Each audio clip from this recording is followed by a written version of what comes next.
Scene script. Think you know Australian politics? Brace yourself for a revelation.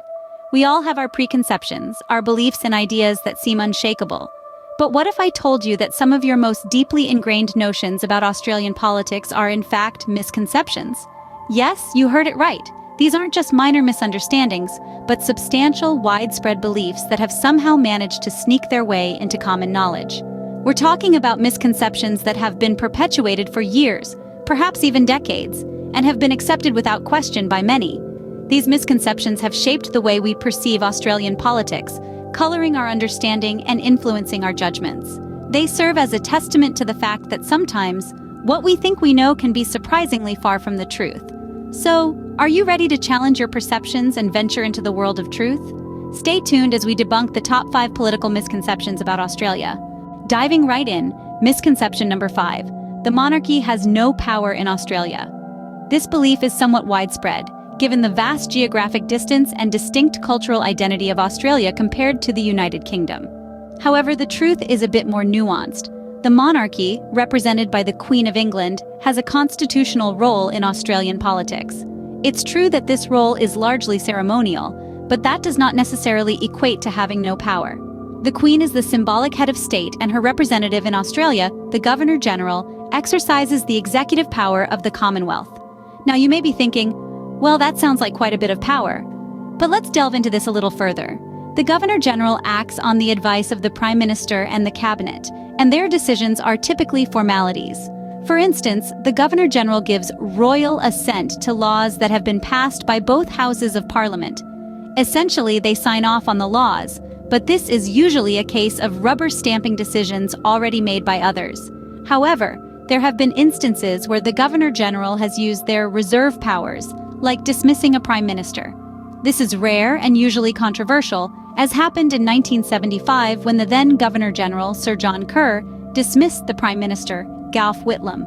The incident sparked a constitutional crisis and a heated debate about the monarchy's role in Australian politics.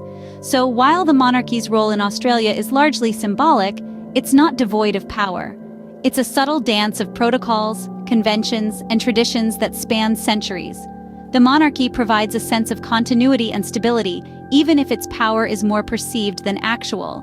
In conclusion, while it's true that the monarchy does not wield day-to-day control over Australian governance, it would be an oversimplification to say that it has no power.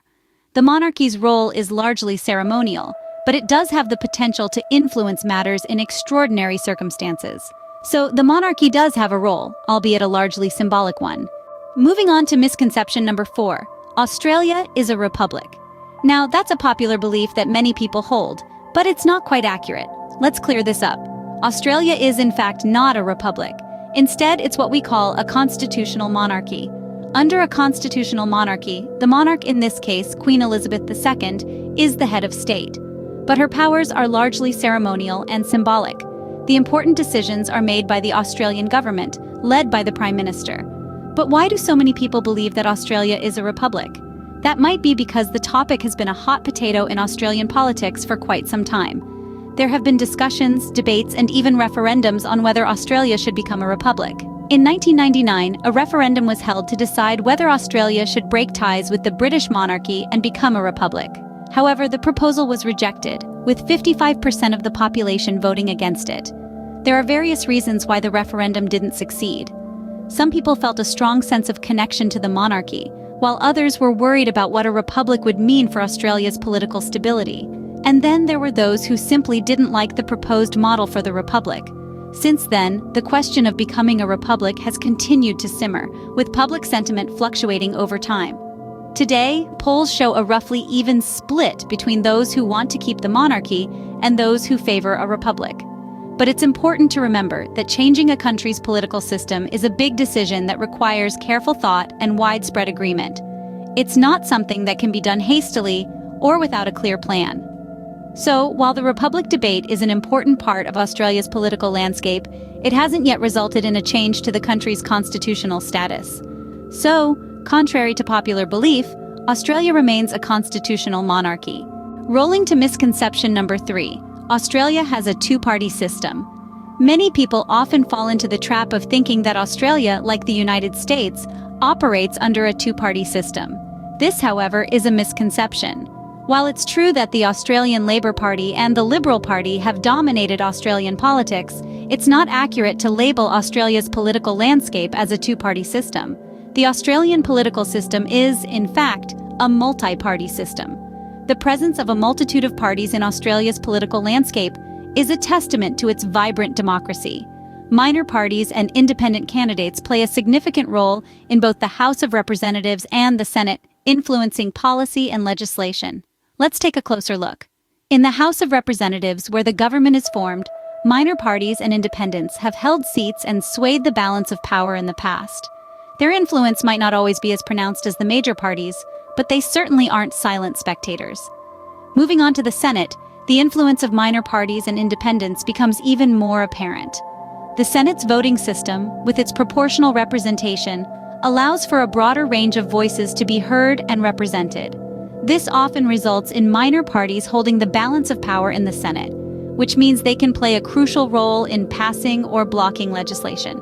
And let's not forget the role of the Australian Greens, a party that has grown considerably in influence over the past few decades. They have consistently held seats in both houses of Parliament, further emphasizing the multiplicity of Australia's political system. So, while the Labor Party and the Liberal Party might be the two most prominent players on the political stage, they are far from the only actors. Australia's political system is a vibrant tapestry of voices and perspectives, offering a rich diversity that extends beyond a simple two-party system. So, it's not just a two-horse race in the land down under.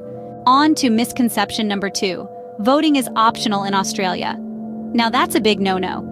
In fact, Australia is one amongst a handful of countries globally where voting isn't just a right, it's a requirement.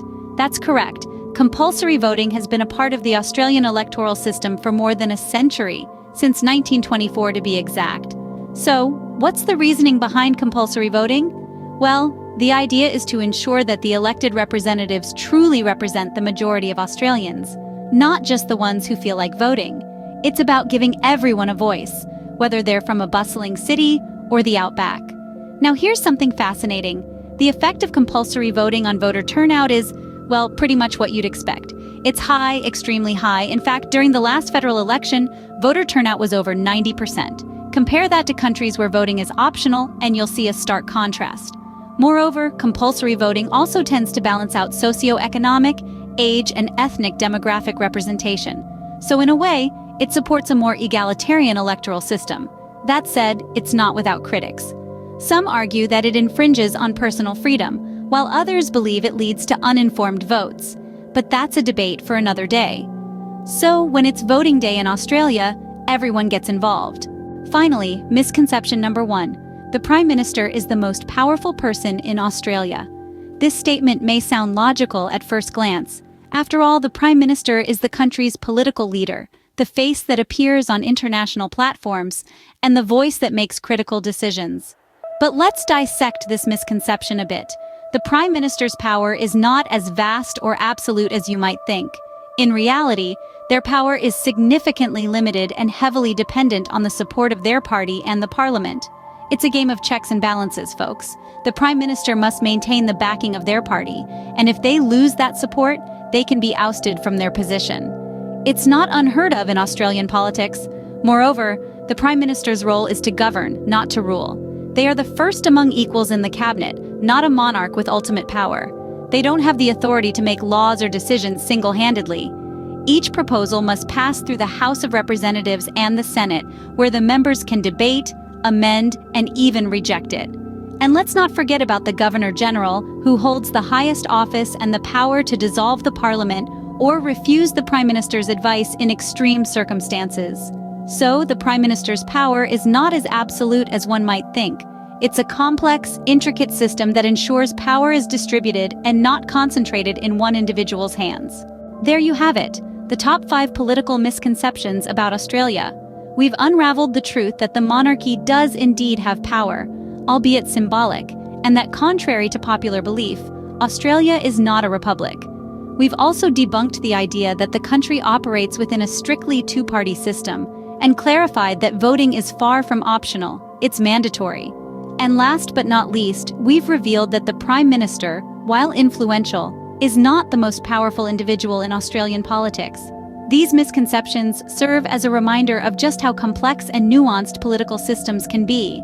They highlight the importance of delving beyond the surface, of not taking things at face value, and of understanding the intricacies that underpin the governance of a nation.